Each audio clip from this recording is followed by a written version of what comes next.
เอาคาหมอส่วนนักเสียงค่ะเนาะเพราะฉะนั้นเอาคาปืดนี่ค่ะเนาะมาตรวจสอบมันกันฮะมือว่าเอาคาก่อนได้อินเชิญได้ค่ะนะต่อไปยาวเนาะเอาไปได้เอาคาไปขึ้น10 กว่าดีนักแข่งนะเนาะตอนนี้อินเชิญได้ค่ะเนาะนี่ฮะกว่าดีในค่ะเนาะแล้วก็เอาในไว้ค่ะเอาคาใครเอาลายลอกไหนก็อยู่ที่เข้าค่ะเนาะนะคะนะได้เว้นตั้งหรือมันเข้าขาเดียวไว้3 ลอก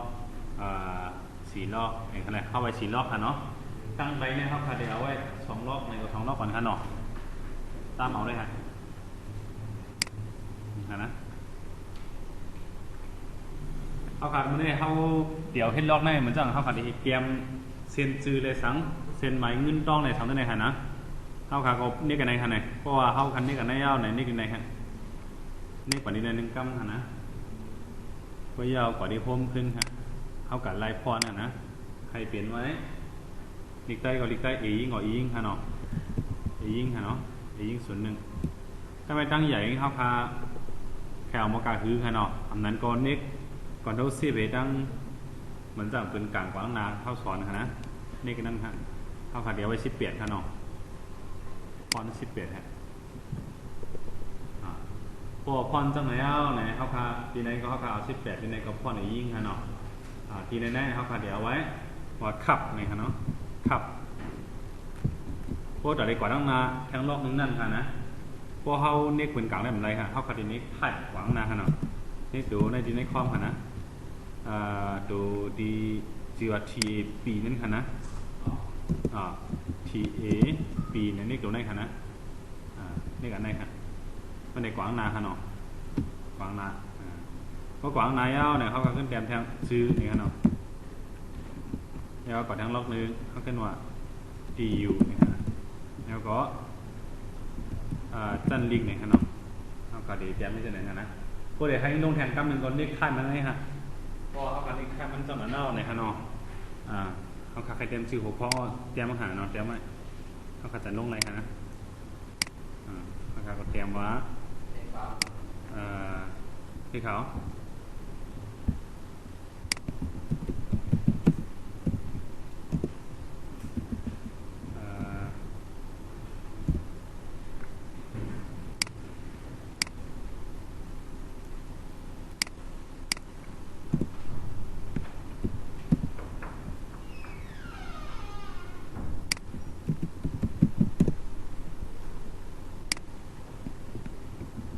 ขาดที่ว่า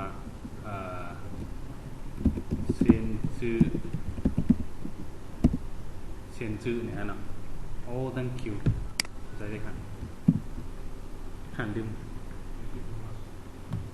เข้าใจแถวแล้วพอเห็นแล้วค่ะนะเขาขาดเตรียมขับจื้อดีอยู่จันลิกในค่ะเนาะพอขาดเตรียมเห็นแล้วในลิกแน่มันเตรียมตกในกลางค่ะนะเขาขาดเตรียมไว้ในกลางค่ะเขาขาดปันสอบไม่ได้เนาะปันสอบไม่ได้ค่ะเอาปันสอบว่าไหนก็เอาเลยกันในกลางค่ะนะเลยไว้ในกลางก็ว่าทางนั้นดูที่ตั้งหรือสุดๆแน่เท่าขาดอะไรเป็นอันมีในกลางนะฮะเนาะแล้วก็ปันสีค่ะก่อนทุกปีค่ะนะอันนั้นก็นิกดีปีนี่ก็อะไรค่ะอันนั้นอะไรสอนชอบกันมากค่ะนะก่อนทุกปีปันเสร็จอะไรก่อนทุกปีไปเอาเขาขาขึ้นเอาในโล่งแทนค่ะนะก็ในเอาในโล่งไหนเท่ากันดิเข่งค่ะขับในดิมอกาคือในค่ะนะเอามัดติ๊กใส่ตีหิมในค่ะมือเดี๋ยวมันออกค่ะนะเอามัดเด็กใส่ดีหิมในฮะมันออกมาตอนไหนฮะนะจานมาภายในฮะก็บริหารดีคับในเขาการใส่ไม้คับไว้เลยเนี่ยมันตะหลุนน้ำฮะซื้อในเขาไว้น้ำนิดนึงแล้วก็ตีอยู่ก็เขาก็ไว้มอกในฮะเนาะเขาก็จันในฮะนะมันมีอันจันในเดี๋ยวมีอยู่2 อันค่ะอันนึงนั่นเนี่ยจันลงฮะเนาะจันขึ้นจันลงพวกเป็นเจ้าไหนจันขึ้นจันลงฮะนะก็ได้พวกเป็นเจ้าไหนซ้ำจันกว่าตั้งหน้ากว่าหลังฮะซ้ำจันนี่ครับก็ยาก็เขาขาวขับนะก็จะซื้อในประเทศไหนตอนนี้เขาขายที่ไหนไว้แต่เอาแถวตั้งหลังนั่นไหนตั้งใจตั้งขานะเขาขานี่ขายมั้งค่ะนี่ขายค่ะนะเพราะเขานี่ไว้นำก็มันก็ได้ลงนำให้ไหนค่ะนะนะครับเขาขานี่แคบกว่างานนี่ค่ะ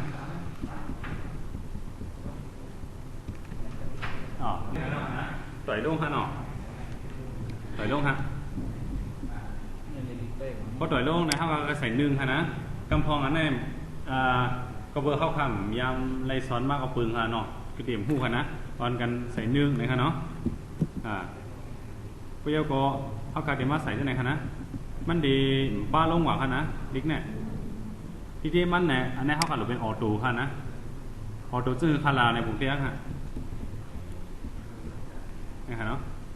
อันนี้เขาพาใส่นิกอันนี้ค่ะตีอันใส่ไม้คับนี่ค่ะนะนี่ค่ะนะใส่ไม้นิกไว้1ค่ะพยาไว้1เนี่ยเขาก็ใส่จื้อค่ะเนาะซ้ายยืนฮัตตาเนี่ยฮะเนี่ยจื้องอนครึ่งฮะเนาะมึงก้อนขอเนี่ยฮะเนาะจันลิกไต้เนี่ยฮะเนี่ยเนาะนะครับไว้จะไหนฮะนะในลิกไต้ค่ะใครพูดลงแทงค่ะนะ2ง้อมมาป้ามาจอมค่ะเขาขำตาบดเตรียมค่ะนะพูดลงอ่ะลอกค่ะนะพอเขาขึ้นลงอ่ะทั้งลอกไหนก็หมายคับเนี่ยเดี๋ยวขึ้นลงอ่ะป้ามเลยค่ะป้อนนี่ข้ามค่ะนะเป็น3ฮะออกกันนั้นไต้ค่ะกันนั้นไต้ได้เตรียมลงค่ะนะก็บริหารในเครื่องเขาขำมีกันนั้นไต้ไปฮะมาให้หนักไต้เขาขำมีไว้พวกจะเน่าไหนเอาคางออกจำเตรียมค่ะเนาะนางเสียงเนี่ยค่ะนะมึงก่อนขอลิกไต้เนี่ยค่ะนะใจเนี่ยค่ะนะข้าวขาไว้จะไหนกันนะก็ลงหัวแท้เจ้าสางคำไม่ไรมึงหลอดเลี้ยวตามเตรียมเลยค่ะมึงหลอดเลี้ยวลิกไต้เขาขามีจะไหนไว้ค่ะนะ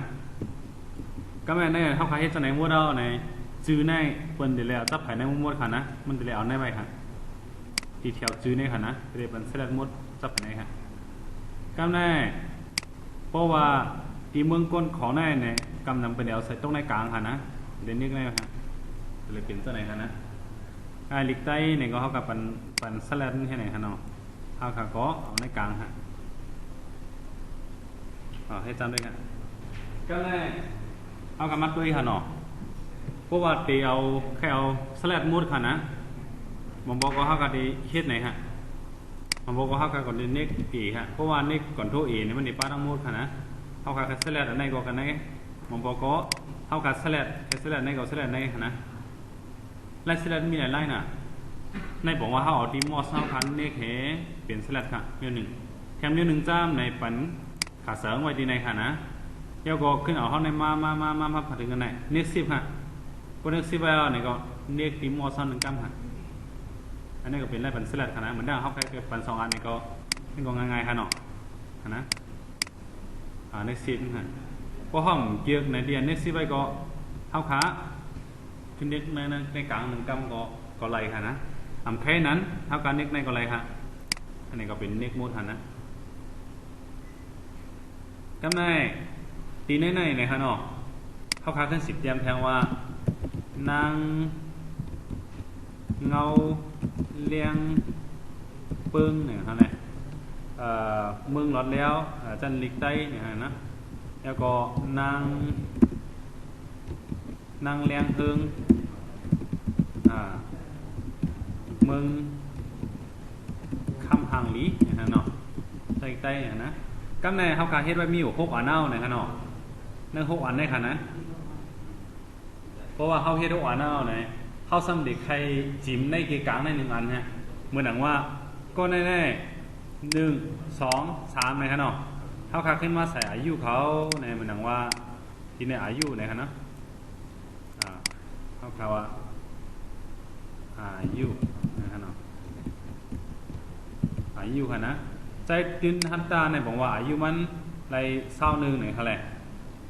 นะนางเสียงอะไรซ้ำไร18เนี่ยค่ะนะใจอุ้มไร17เนี่ยใจจากคำ16นางเอาเลี้ยงเปิง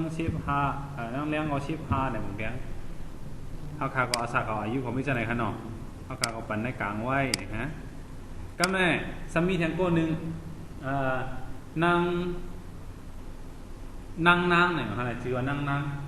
อายุซ้ำในชิบเก่าเนี่ยเขาซ้ำใครให้มาอยู่ปนเนือนั่งเสียงเนี่ยฮะเขาขาดดีถือนะเขาเด็กใครมาอยู่ที่ไหนเขาขาดดีหมดเป็ดว่าดีหมดเป็ดนั่งเสียงนี่ก็ซ้ำหนูอยู่ปนเนือใจเขาอะซ้ำหนูหมดว่าใจเทียมใจซ้ำหนูอยู่ใจสั่งข้ามไปไหนเขาขาดดีเลยหมดมุดเนี่ยก็ไม่เจอค่ะนะไล่ดีคือขลาเนี่ยเขาขาดปันเสลดฮะ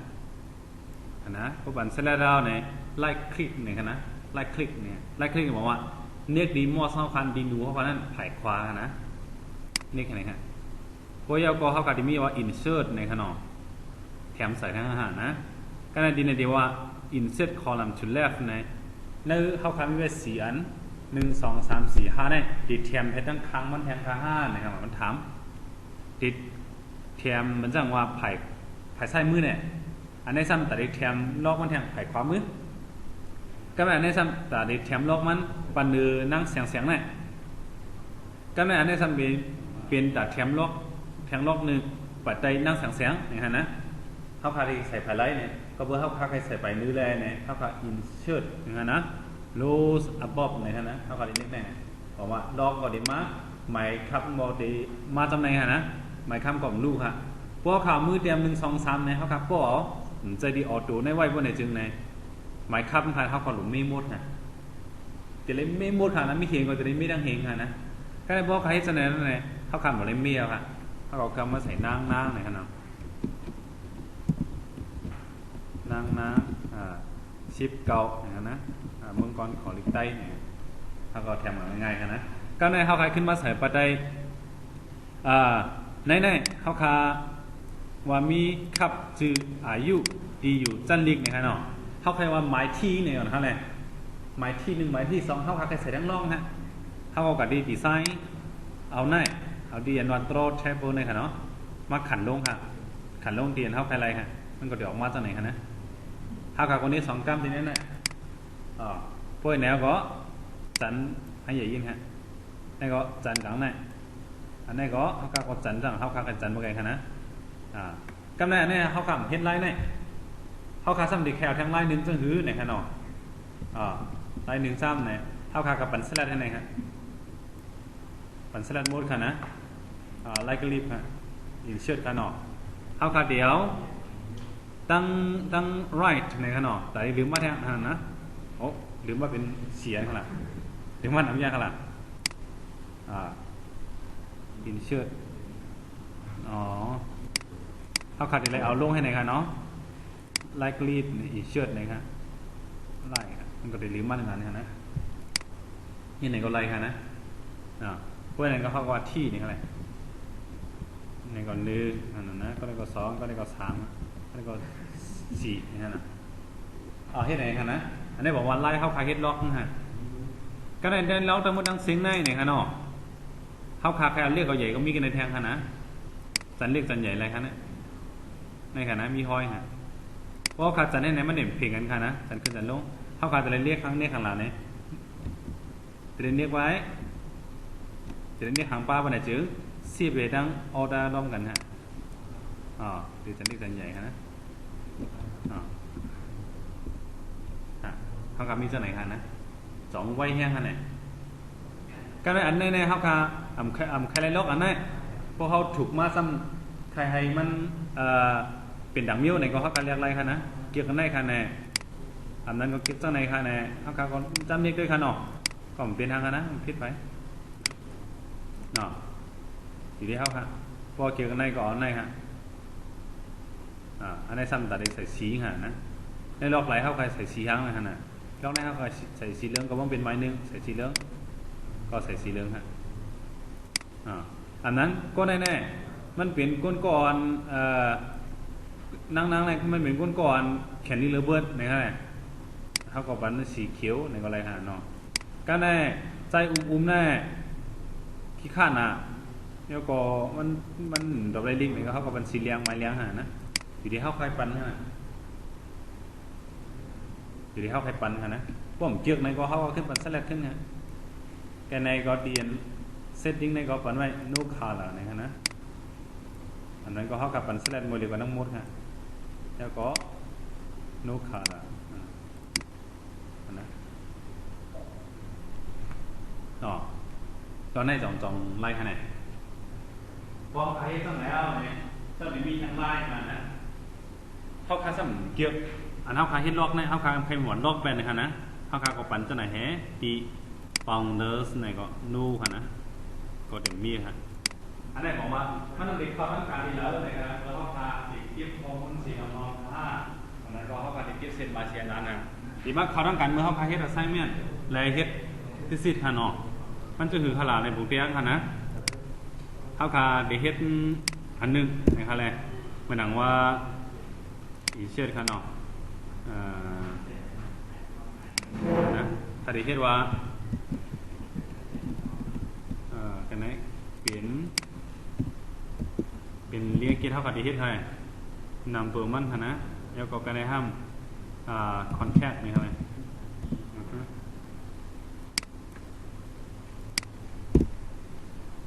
คอนแท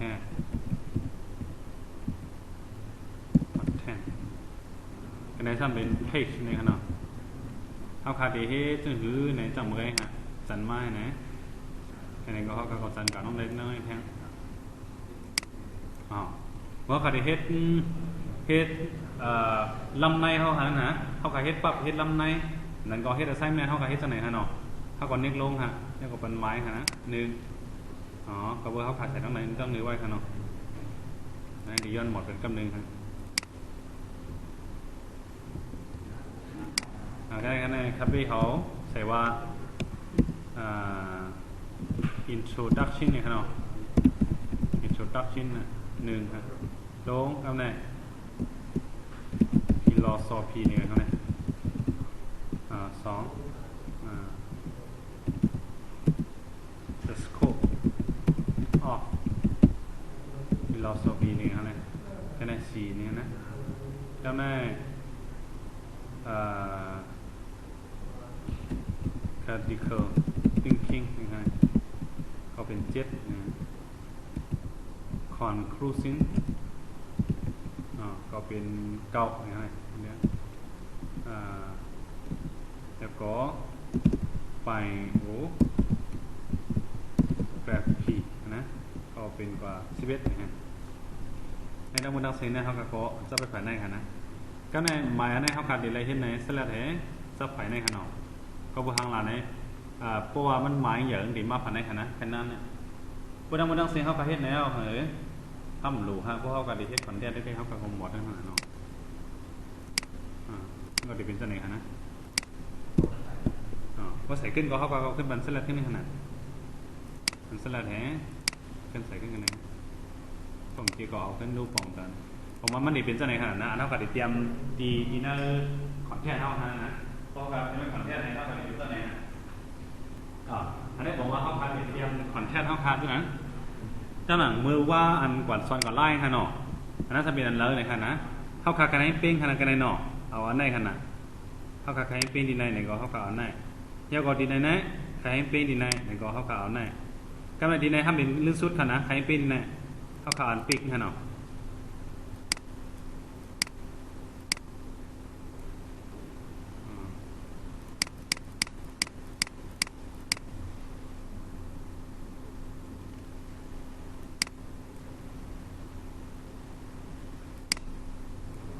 เขาขาดได้ค่ะนะเขาจำเต็มเลยค่ะเนาะสองวันเดียเปลี่ยนจำหนังอันเอาคาเฮ็ดไว้นะนะอันหนังว่า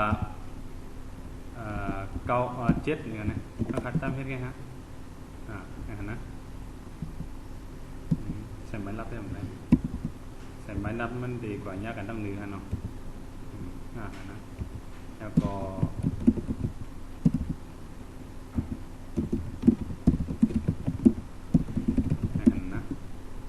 ใส่ไม้ให้ในขนาดนะมันกดติดเป้งไว้ค่ะเพราะขาเฮ็ดกันนะ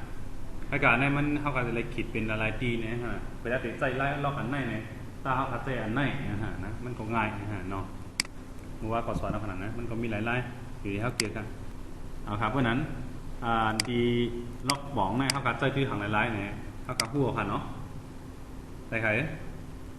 แค่ในพวกเขากับเป็นสแลดในค่ะเนาะมันได้มีดีไซน์ในค่ะเนี่ยในยอดดีไซน์เนี่ยก็ในอันนี้เขาคาไว้ในกลางน้ำไตค่ะแน่เขาคาไว้ไหนต้องถือนะ ก็จามเฮ็ดด้วยค่ะเนาะ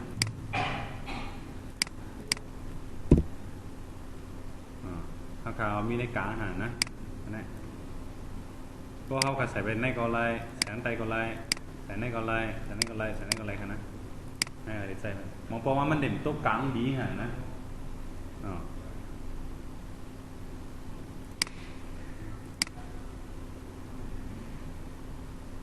เพราะนั้นในอีเชิดค่ะเนาะ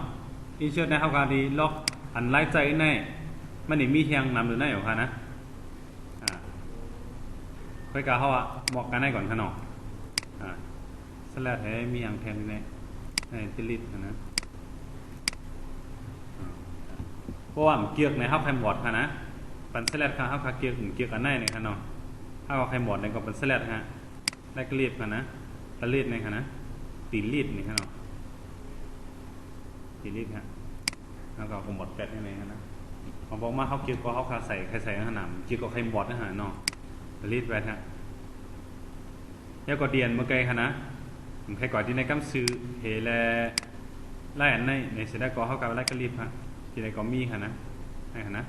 โอเคไว้ในกลางห้าไว้เลยอยู่ดีอันนั้นพาเกี่ยวนะครับเนาะโอเคค่ะนะเพื่อนนั้นก็ทีในเขาขาขึ้นหมดเป็ดกั้มค่ะเนาะกันทุกเฮก็หมดเป็ดขึ้นฮะเขากายตีอีเชือดในขึ้นค่ะเนาะเพื่อนนั้นที่ลอกในเขาขาอันนี้เขาขาหัวค่ะเนาะก็ไม่เขาคำแค่เอาดีในสำคัญเอาลอกมาเอานะครับใครใส่มะกาฮือในก็เขานิกตีอินเชอร์เทเบิลในกันอะไรกันนะเขาก็ใส่ค่ะตั้งอันกว่ากอลัมในเขาก็ได้เอามะกาฮือเอาไว้เจ็ดอันในสำเดีเอาไว้เสียนนี่ก็เขาก็ปั่นกันอะไรกันนะนี่ออกขีค่ะนะฮะเตียในกันกอลัมในเดมิเจ็ดอันนี้ค่ะนะอันนี้เดมิเสียนค่ะนะเพราะว่าเขาก็ดีเตรียมฮีอันค่ะนะ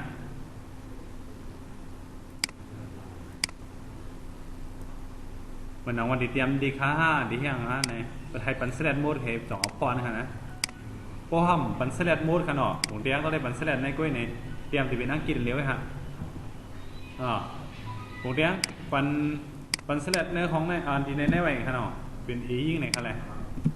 ยิ่งไว้ฮะชนเกาะเปลี่ยนยิ่งอยู่ไปกับพวกมากันเนี่ยเปลี่ยนยิ่งค่ะเปลี่ยนเลี้ยงกินกับไปดอกพวกใครเปลี่ยนยิ่งโบดเนี่ยเขาขาคนใดๆเป็นสลัดตั้งกูล็อกเนี่ยฮะแล้วก็ใส่เป็นยิ่งเนี่ยนะ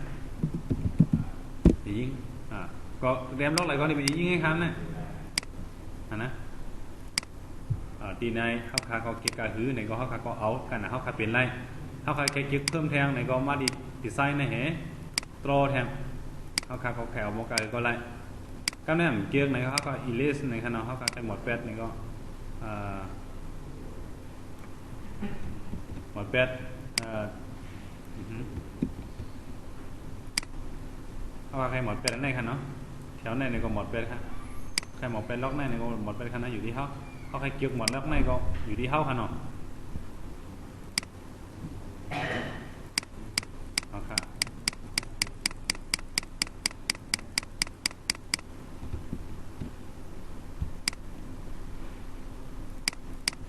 โอเคค่ะนะเพราะนั้นเนี่ยทีในก็คู่ยาวค่ะเนาะที่อินเชิดในแก่หนังเขาค่ะเขาการหมดไปแท้ในหมดเป็นกำหนึ่งค่ะ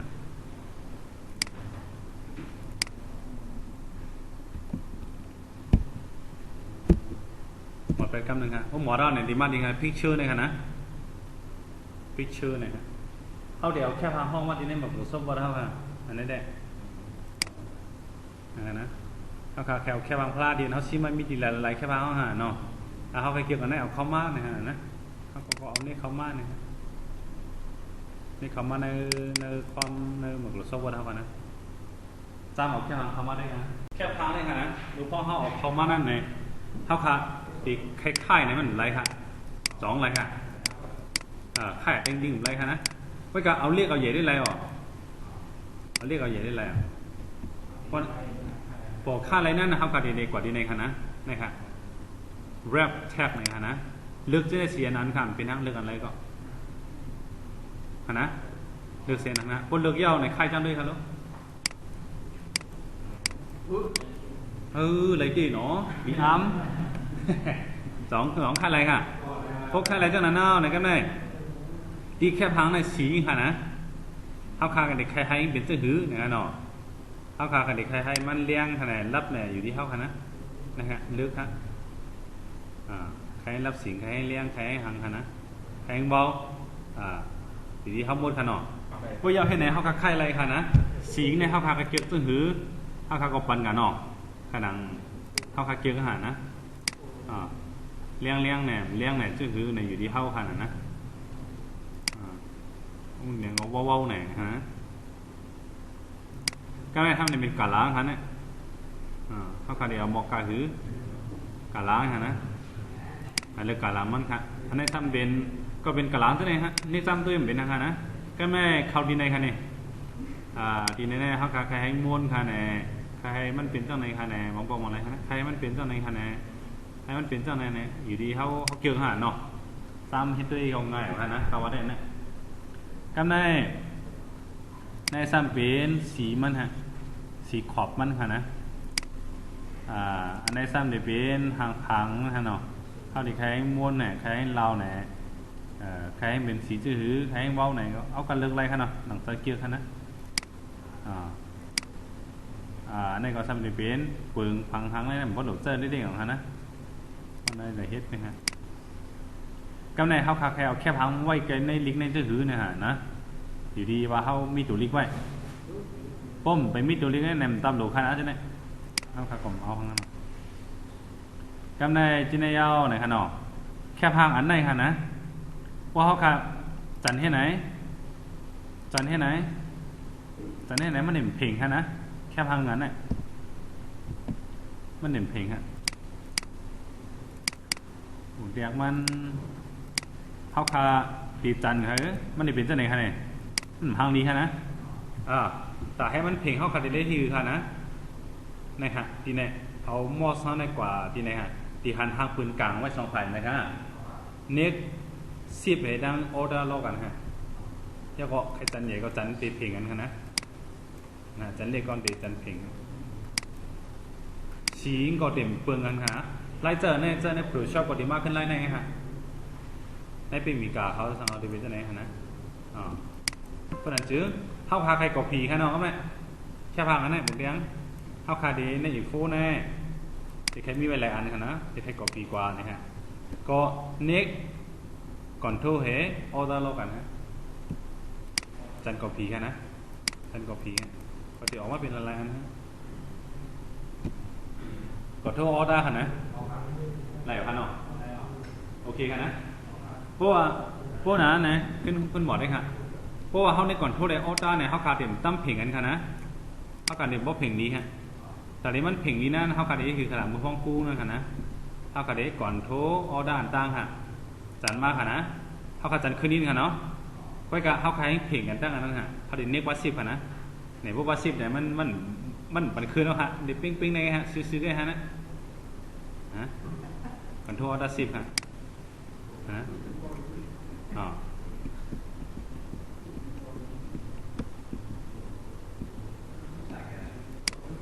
สองลายค่ะ